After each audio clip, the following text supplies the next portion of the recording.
Good morning. Bonjour. How is everybody? Bonjour. Bonjour, we're in France. True, that's the better way. As you can see, Neil and I already know each other. So this is going to be a new format that we have today. It's a fireside chat without a fire. But yeah, the goal is that we are here, we have a conversation, and we talk to you guys a bit about the investment space that we're both together in. And so we have a different approach and different things that we do in different stages. So the first thing to do would be, Neil, to please introduce yourself. I think the audience would love to know your background. Yeah, no, thank you very much. Danilo, thank you. MultiversX team, this is amazing. This is so cool. Day 3, X day. Delighted to be here, quite an opportunity. So let me tell you a little bit about myself. I'm an investor at the SoftBank Vision Fund. I've been there for the last 5 years.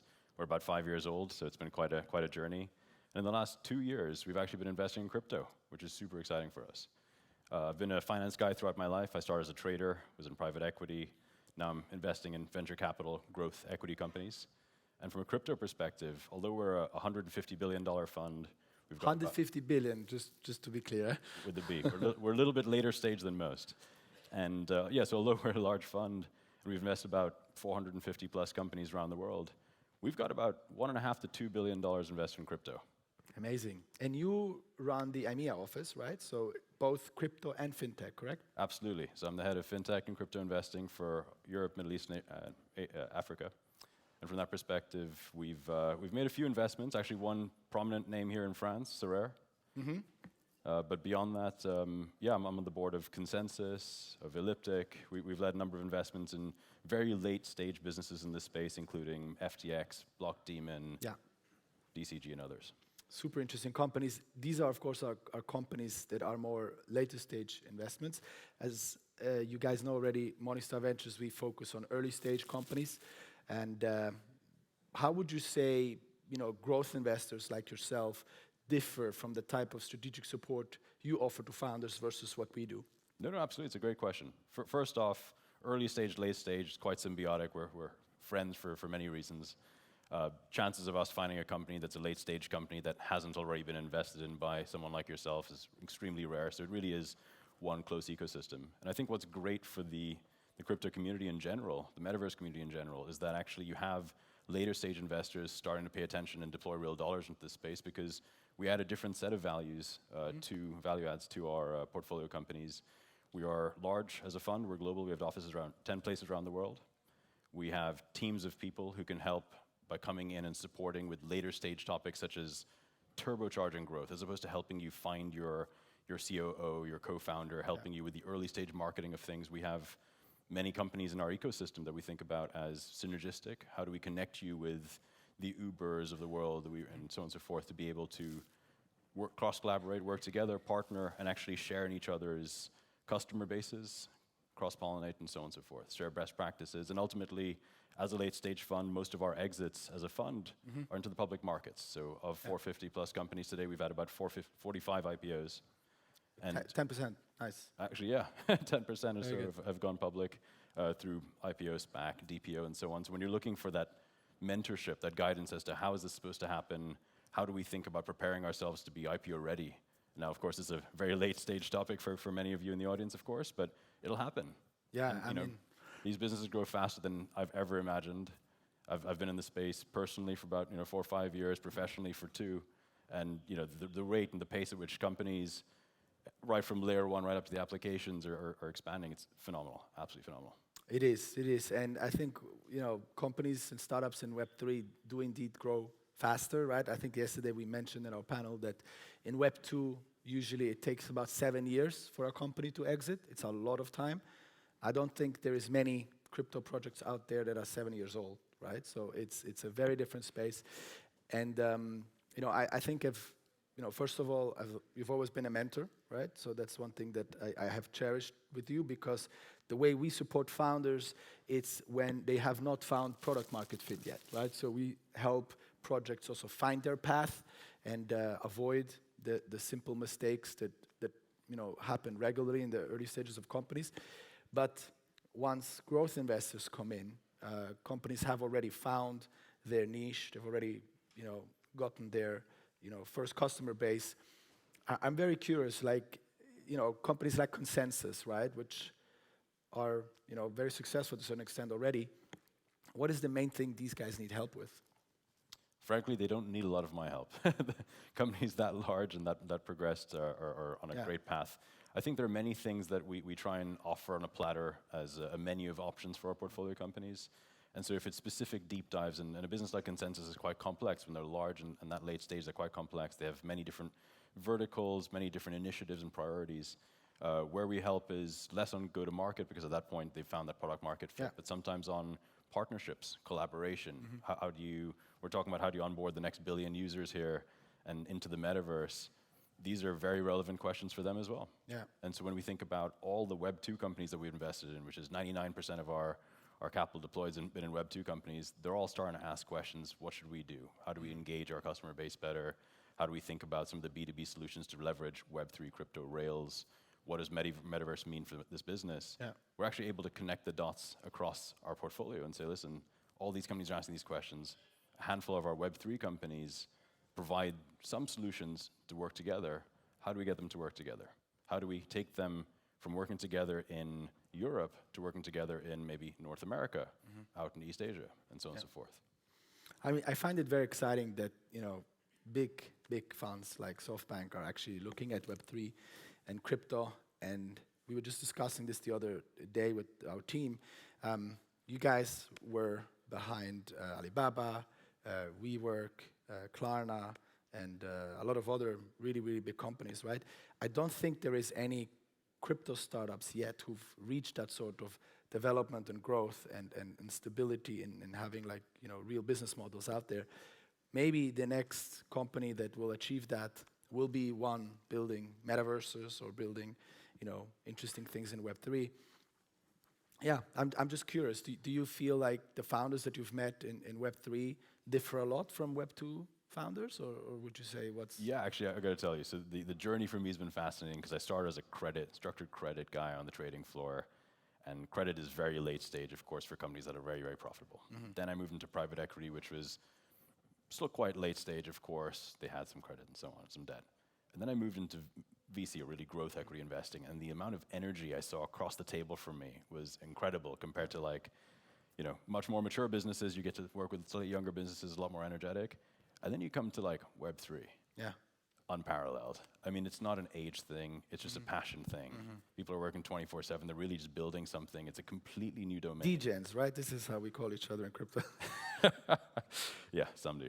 Certainly. Very good, yes. Certainly. If you're not a crypto degen, it's hard to build a crypto company, right? So, yeah, I gotta say, it's being more and more democratized. I think you have a lot of, the degens were there first, right? And I think that's the diehard crypto natives. And then you have the rest of the world, the rest of the community, tech and other businesses who are now entering the space, which is absolutely valid. I think there's gonna be this great merger of Web2, Web3 at some point very soon. It's happening, of course, in various cases. But I think the energy, the passion for what people are building and just recreating, now that there's a new toolkit, now a new underlying fundamental layer, and a much broadened vision. I was here for the panel with Asher and Benjamin and Herman, and I think some of the things they were leaking in terms of what's coming next is just, it's a new domain. It's completely unexplored, and I think there are new boundaries that you can push that you couldn't push before with the limitations of the technology we had at the time.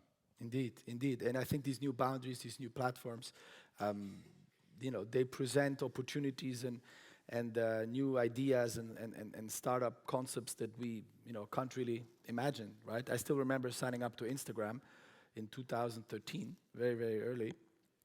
And you look at Instagram today, right? It's a marketplace. It's where careers are born, businesses are started. And I think this leads me to the whole topic of the metaverse. Yesterday we had a few panels where we were trying to put a picture on what the metaverse looks like. We said that it might not be a destination, it's an emotion, it's a platform, it's an operating system. How do you think it will look, or how do you think it will form and shape itself? Like, what are your ideas on the metaverse? First off, I have absolutely no idea what it's going to look like. I think if you think about virtual interactivity around the world, people look at Zoom, Google Meets, and so on and so forth, and say, okay, step one is here. During COVID, during the lockdown, we were able to work almost seamlessly from our homes in some instances, not every instance, of course.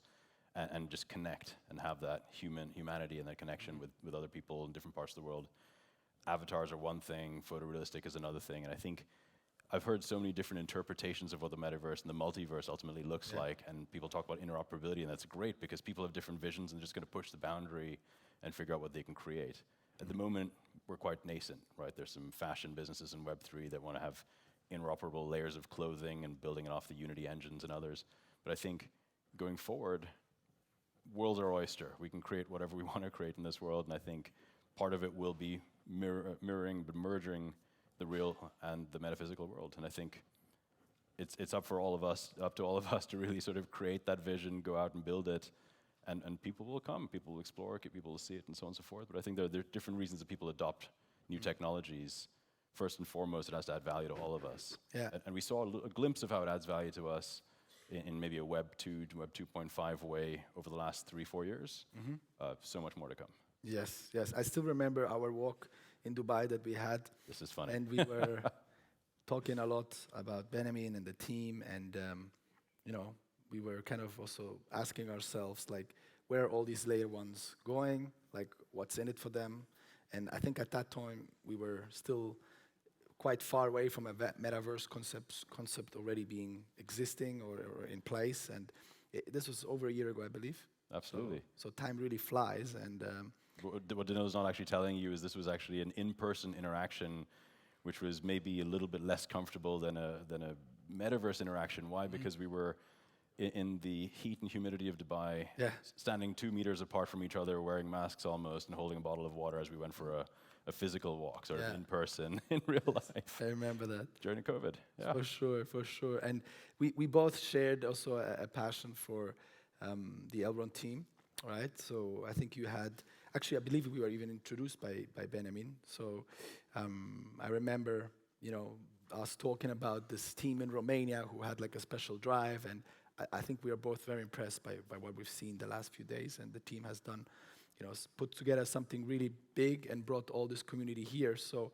for me, with Morningstar Ventures, of course, we're still new and fresh, right? And it's great for us to see, different types of investors coming into the space, and, being interested in MultiversX and everything that you're doing is something, exciting. And it's important that we all kind of work together and help the protocol in various different ways. And like, what do you think are going to be the biggest challenges for MultiversX and other layer one platforms to kind of like tackle the whole metaverse topic in the future? Like, what do you think is the big challenge there? The big challenge is complexity, in my view. So when I think about Elrond as it was known, Multiverse as it is known now, MultiversX, sorry, as it is known now, I met and interacted with Benjamin over the last few years, similar with you.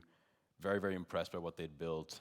Very user-friendly application, and user-friendliness is really the key to getting many, many more people, less the degen crowd, but the mass markets into the space.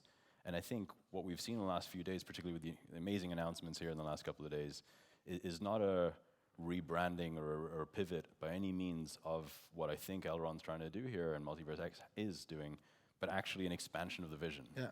And when you expand the vision, I think what you end up having is such a large frontier of space. You just heard just how many products these guys are coming out with next several weeks, months, and so on and so forth, and stuff that's already live now. In each of those verticals, you now need attention. There are going to be a few things that break here and there that need fixing. Yeah.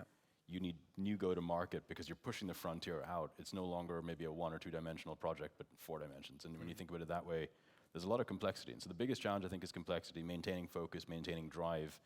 I think a lot of that comes from many ecosystem partners such as yourself who are driving many of the projects forward, not just supporting them with cash, but actually supporting them with mentorship. As you said earlier, helping them avoid some of the pitfalls you've seen in other areas of your experience, but also using everything that you bring to your companies, your portfolio companies, and everything you're backing in this ecosystem, from community engagement to broader sponsorship and just spreading the word out there. So I think having people like you and hopefully me one day soon really support this ecosystem in its many ambitious areas of development is really going to be crucial to managing that complexity and simplifying the problem and actually just having a lot of more people come in and help support, build, and drive. Yeah, That's super exciting, and thanks for the words. I believe, there is different roles that different types of investors have to take on, and I believe that some companies, when they are talking to investors, they may not know at which stage they are, and it's also the role of the investor to explain them, what has to be done at what time and what their timeline looks like. I was a founder myself a few times, and I struggled with that a lot. I didn't have enough mentorship. We always try to have mentors and advisors with us and supporting us. So, of course, for most founders in this room, a fund like SoftBank isn't relevant yet because they aren't at a stage where you guys can deploy or look at these specific projects. But it's great to know that you guys are eyeing, MultiversX, that you're interested in the ecosystem, and we will do our best on our side with our team to support projects to grow and to get to these stages where, conversations with you guys will be relevant. Of course, there's, us doing early stage stuff. Then there is, things like DAOs. I think that's also something maybe we should talk about. Absolutely. Guilds, there's various different types of investors out there that you can get help from. Angels, I mean, you're also an angel. I used to be very active as an angel and still try to be an angel outside of crypto with some investments. Yeah, maybe let's talk about DAOs. What's your opinion on DAOs? Do you think it affects, do you think DAOs compete with VCs like us, or what's your opinion? I actually think they're very complementary. If you look at where most of the investment in Web3 and multiverse is going at the moment, it's really at the early stages, right? You have the pre-seed, seed rounds. Yeah. You don't see too many Series A, certainly not too many Series B and beyond. Of course, you have a few public companies now, but really, really few. Yeah. From that perspective, DAOs bring together the community in a way that allows them to participate, but also allows projects the opportunity to share their ideas, share their progress, their beta, and so on and so forth with that community. And so when you think about crowdfunding and what that does for many, I'm talking about B2C projects, business to consumer businesses out there, it's great because it builds a lot of visibility. If you've invested, you'll try it out. If you're not terribly happy, maybe you can have your voice heard in many forums. There are so many tools these days, if it's Telegram, Discord, and others. I think it's quite complementary. I think when you get to later stage projects, when you get to wanting a very permanent voice, such as yours, for example, and perhaps ours one day as well, at the table, and you're bringing this brain trust around the table to sort of help guide, strategize, brainstorm, and everything else, I think it's still very helpful to then have a set of VC investors, a set of growth equity investors one day also add to that, the discussion. Because I think there are many different perspectives we look to bring. Of course, this industry, the VC growth industry, has been doing this for decades. DAOs are relatively new. We're fully engaged and very incentivized, very motivated to make sure things are a success and just achieve full potential. And I think DAOs are getting there, but it's still in the formation stages. So I think of it as very complementary. Yeah. I don't think of it as competitive by any means. I would agree, and I think I have also quite a good example to showcase what you just said. There's a company we invested in called UNXT, and they work also at the intersection of NFTs and ownership and fashion and fractionalization of digital goods, right? So both physical and digital goods, and they actually worked with Dolce & Gabbana, the fashion brand. And they had equity investors, VCs, that funded their equity capital. But then when it came to the actual digital assets of the partnership with the fashion house, they worked with DAOs, who then would purchase these digital artifacts. And DAOs are basically autonomous organizations, which are a group of people that are self-governed, and together they vote on what they want to invest in and participate in. And in the end, those are the people that were helping that project grow on that side. So we've also invested in a number of games, and we always suggest to speak to guilds, to gamers, right? To people who can help projects from the ground up. So for sure, it's great to have variety on your cap table, right? Both as an investor, as an angel. I think you agree with me that a cap table of who's supporting the project, is very impactful on whether that project will succeed or not, right? So absolutely. What is your there are experience exceptions to every rule, but I think that's broadly the general trend that I've seen. Absolutely. And I think there are many different dimensions of help that one can offer, and I think Of course, we're very late stage, so one thing I'm hoping I give you all, if there's only one thing you guys take away from what I'm talking about here, is that, investors like us spending time in this space is hopefully a good thing, because, a handful of your projects will ultimately grow and become late stage, and I think it's good to know that there's capital and support at that level, and that, the investment journey in Web3 doesn't end after the early stages, but actually once you make it big, you can continue to become even bigger. But at the beginning of this journey, you absolutely need the community to be there to help guide, support, give you feedback, tell you the logo is terrible, and switch and things like that, but also be the beta testers to say, listen, we have a little bit more patience for your product because we're investors, we understand what you're trying to build here. But in the meantime, let's play the game, let's figure out if it works, if it's fun. These things have to be fun. Sure. User experience is super important. You mentioned community, right? For us at Morningstar Ventures, like one of our key metrics that we look at is just community traction, right?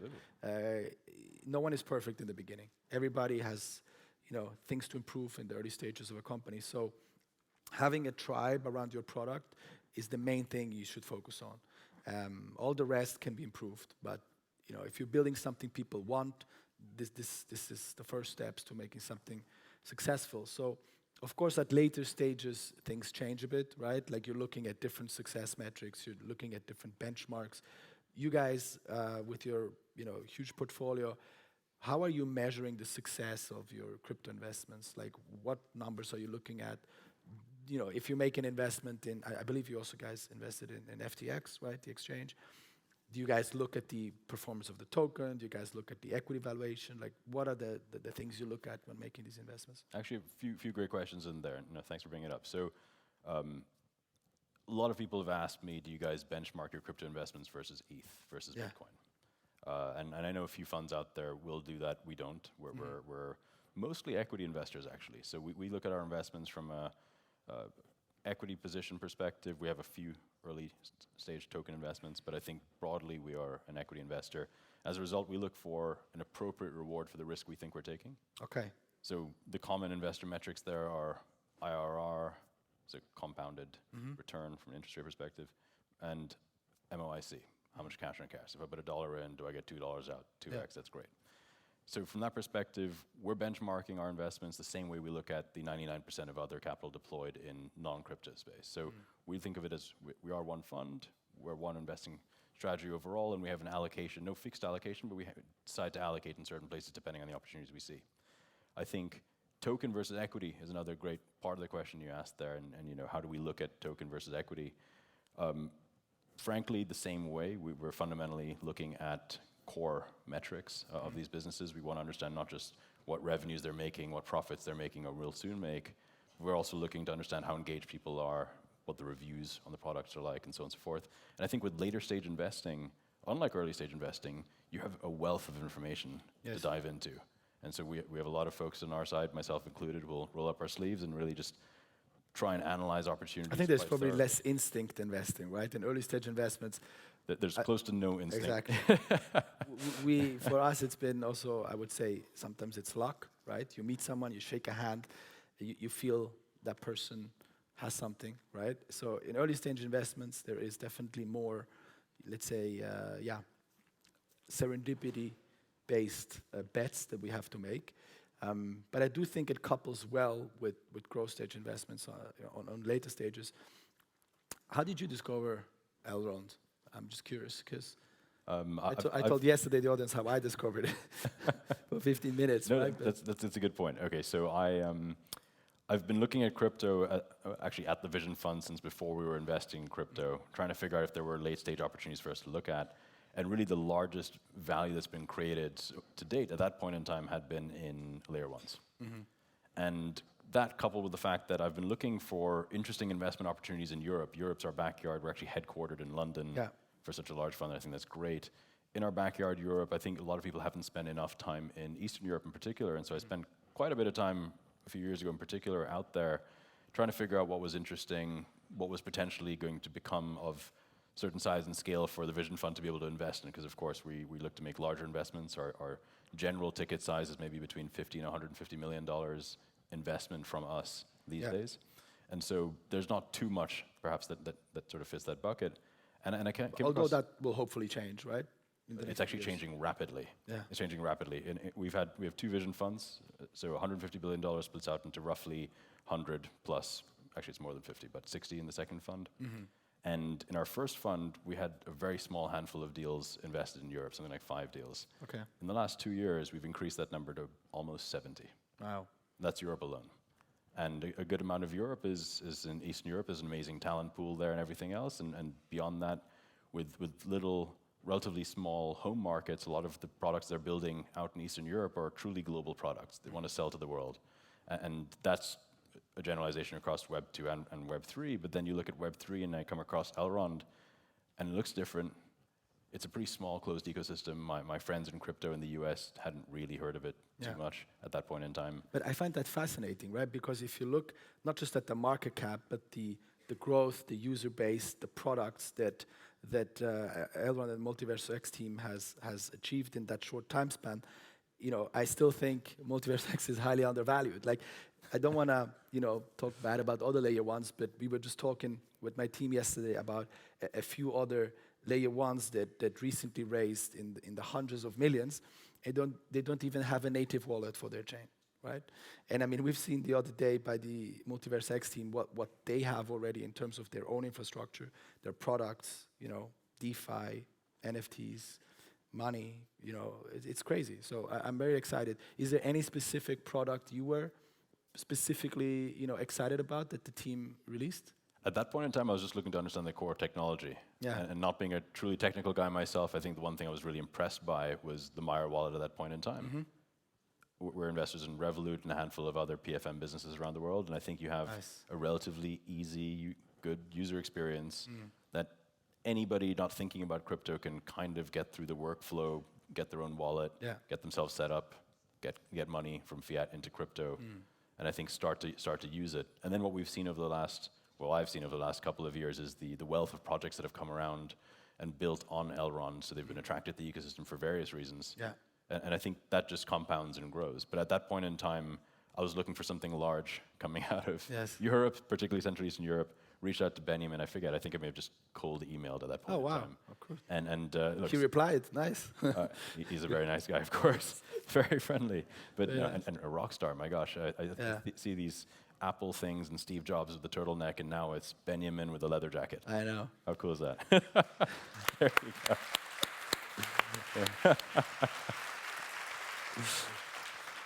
I was saying yesterday, I met him 4 years ago wearing a leather jacket. I'm really curious if it's the same one, because which is amazing. So you can only imagine his wardrobe, right? So I believe so, yeah. But very interesting, yeah. For me personally, I have to say X-World sounded like this unbelievable new platform and ecosystem and, exciting opportunity for MultiversX, which we don't really know yet how it will be, shaping the ecosystem, not just for us, but for all new users coming in. So I know we've, of course, chatted with the community and the team. All products that they've announced over the last few days, people are very excited about. I believe X Portal has been the one where I could feel a lot of people were super, super excited about. I love things that have open question marks, which is why I love X-World, because I have no idea how it will shape and how it will impact. And I think those are the big ideas that are unleashed, and then you let the community shape them up, right? And I think this is what, in my mind, the multiverse, the metaverse and the multiverse look like. It's a new thing which we can't yet cope with, which is why it will bring so much new creative businesses, ideas, and experiences. So I'm also thinking often about, the whole Elon Musk intergalactic topic. So I'm just curious, like with SoftBank, you guys, you haven't looked at space yet, right? But you've looked at crypto yet. That's a pretty exciting deal, right? We have looked a little at space, but we're really looking much more at crypto. I think we actually have, or rather, will have some interactivity with MultiversX. And in particular, X-Worlds. Why? Because in 2017, we actually led a massive investment in Herman's company, in Improbable. Yeah. And we followed up relatively recently as well. And so we've actually been relatively close to that entire infrastructure build of large virtual worlds that have incredible processing, compute power and ability to have so many of us in the same instance at the same time. So we've been following it with quite a lot of interest, just because when you think about multiverse, metaverse, that's the cool infrastructure provider that's going to make a lot of that a reality at the back end. And so we do have some interesting stake, let's say, in what this is all going to become. But like you said, I have absolutely no idea what it's going to look like. Very excited to try it out myself. So Yeah, I think we all are very excited and curious how it will all develop. What do you think founders should think of and when starting new businesses? Is there any commonalities that you've seen in founders that have been successful and have come to the stages where they become relevant for you? Is there any common denominator and properties of founders that you've spoken with, which you think that's the one key thing you need to have to become a successful founder? For me, it's two things. And everyone will have their own 2 or 3 things. So for me personally, I think it's one, you have to know what problem you're solving, whether it's for the B2C business model, you're solving it for the end customer, or the B2B business model, you're solving it for the other businesses out there. And second is UX. How do you make it so easy and so seamless to adopt that you really get good engagement, good adoption? And I think that's what it boils down to for me. That being said, of course, most of the companies that we looked at back, almost all of them have already found both of these things, but that's maybe a commonality that I'm seeing in these businesses that absolutely applies to everyone here who's looking to build in this space, either B2B or B2C. I think you got to focus on your customer, B2B businesses, B2C customers, and make sure you know what problem you're solving for them and build for that, because I think ultimately that's what drives adoption. And I think what we're at SoftBank most excited about in crypto is really to be driving adoption. If you look at where we're investing today, it's really in the picks and shovels of Web3. So a lot of the staking infrastructure, the wallet infrastructure, nodes, audits, Certic, QuantStamp, these are companies that we've invested in. Elliptic, compliance, how do you merge fiat and crypto, and how do you do this in a safe way that, isn't just money laundering and so on and so forth. And ultimately, how do you build real utility that isn't just speculation and trading, but actually real functionality? We've been investing, we've got about 15 to 20 portfolio companies in the space, as I mentioned, $1.5 to $2 billion deployed in these fundamental layers that help hopefully build up what we will ultimately see as the metaverse, multiverse. Yeah, you mentioned a few things there that I could pick on, and I could go for hours here, and I think we have another 5 minutes, so we can dive into a few more topics. But you mentioned a number of things that I think could be interesting for the audience to dive into further. I mean, first of all, it's very important for a young team, to find the right investor at the right time, right? You answered my questions, one with UX and the other with growth, right? On our side, actually, we look at very different things, right? For us, the founding team, the personality, the drive, the hunger, the die-hard mentality that we look for is actually one of the main properties. So before we even look at the product or we look at it's a feeling thing. It's like, who are these guys? How driven are they? How committed are they? Is this their baby? Are they willing to die for their project? And it's very interesting how, of course, investors in different stages have to look at different things to understand whether a specific project makes sense for them or not. So I would encourage, the more relevant, for us, early stage projects in the audience to really, showcase that they have the right founder properties, because, achieving the growth stages to be relevant for you take time, right? So what would be your advice to kind of, tell an aspiring founder to mature to a stage where they are ready for growth VC capital? I think there's actually a tremendous amount of funding available at the early and mid stages already. Yeah. And I think what you want when you're looking for a growth equity partner is to understand what that growth equity partner provides for you. And so if the following, and I'll tell you maybe 3 things about us that summarize us in a nutshell and our value add. If the following is something that's interesting for you and helpful for you, build towards this perhaps. And then it's us, it's someone else, and maybe there's the public markets and everything else you can look at. So the 3 things about us, one is our network, right? So when we have 460 companies, we really mean that we focus on these companies. We think of it as one holistic ecosystem. Yeah. We think about connecting the dots. And so if you think that your product, your solution, your business that you've built is something that fits nicely into this ecosystem and something where we can connect you with other founders and other businesses in our portfolio and you find amazing synergies to work together, that's great. We're really here for that. Part of our value add, number one, is our ecosystem. It's not just our cash. Number two, we've got 10 offices around the world. There are many different cultures around the world, of course, many different ways of selling into those cultures that, these businesses, these individuals and so on and so forth. We have deep local knowledge, expertise as to how to help you go out of your community here and grow out of your community here, and grow into other communities elsewhere. And so if that's something of interest, at the growth stages, we're here to turbocharge your growth. That's one dimension on which we do that. Finally, it's our deep expertise in-house. Yeah. As you think about other forms of financing, as you become later stage in your own business, you're quite a mature business, you've got some revenues, perhaps some profits coming out of this, and crypto is a very profitable space from a company perspective, which we're seeing already, which is great. You want to take on some debt, you want to look at alternatives to traditional equity, traditional token raises, and so on and so forth. We have in-house experts that can help you with all of that. Yeah. And I think that particularly matters a lot when it comes to exits, right? I think one of the big problems everyone has in the token world is, okay, tokens unlock, and the price seems to fall. I wonder why. Yes.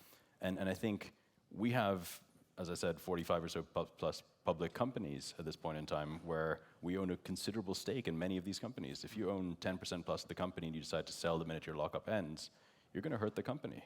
And so we have teams of experts in-house who can actually help advise, but also on our side, advise us as to how to exit at the right time whenever appropriate, because of course we need to give cash back to our own investors, but actually help do it in a way that's sustainable for the business on an ongoing basis. Yeah. And when you're thinking about this mentorship, this advice, this sort of partnership and help, I think that's something that we can bring. So if any of those three things are interesting at the right time and are at the right scale, and of course you're looking to raise $50 million plus, that's something you should definitely think of us for, and I'm always available. Amazing. I think maybe there's one last thing we can quickly cover. We are in France. The French community has been actually super impactful for the MultiversX project, besides, of course, the home of Elrond, Romania, right? I think I have personally been super impressed with this conference, with also the fact that we had French ministers with us, Monsieur Jean Barrot, who was here, which was awesome. I've not seen this in many other countries, right? And we share deal flow also with companies in the US. And I have, a feeling that France will actually play quite an important role in improving and moving the European ecosystem, forward fast. I'm from Switzerland, and Switzerland has, had the early compliance and infrastructure, provision for the ecosystem. And then we have a lot of the builders, but for example, the UK, I also feel, or Italy, where I'm from also, are still countries that are lagging a bit behind. So I'm personally very happy to see how the French ecosystem has been growing. And I do believe that the only way to speed up the government to make progress is for the people to actually do stuff, for the people to build stuff. And so I think this is really fostering the attention of the government, right, and the legislation. So I guess that our common advice to the people are keep building. The regulators will listen. The regulators will move forward as fast as you can. Is there anything else you'd like to say with regards to the topic of the French community and this experience here in Paris? No, listen, I think there's a tremendous amount of talent here in France. Forget Paris, but more broadly speaking, France, Romania, of course. And governments are more and more understanding, what's going on in this space and trying to figure out how to make it safe for us all to continue to build, continue to adopt this products, and actually really bring it out to the mass market. And I think there's so many different stakeholders in the crypto ecosystem that are now helping support this in one way, shape, or the other. Something big's going to happen, right? It's so exciting. People keep saying it's early. It is early, sure, but I think there's so much more that's going to happen. I'm super excited for it. I know you are. Same. And I think 100%. We have a completely different world 5 years from where we are today. So let's meet again in 5 years and see where MultiversX will be then. All right? Delighted. Great. Thank you all very much. Thank you. It's nice. Great. Pleasure.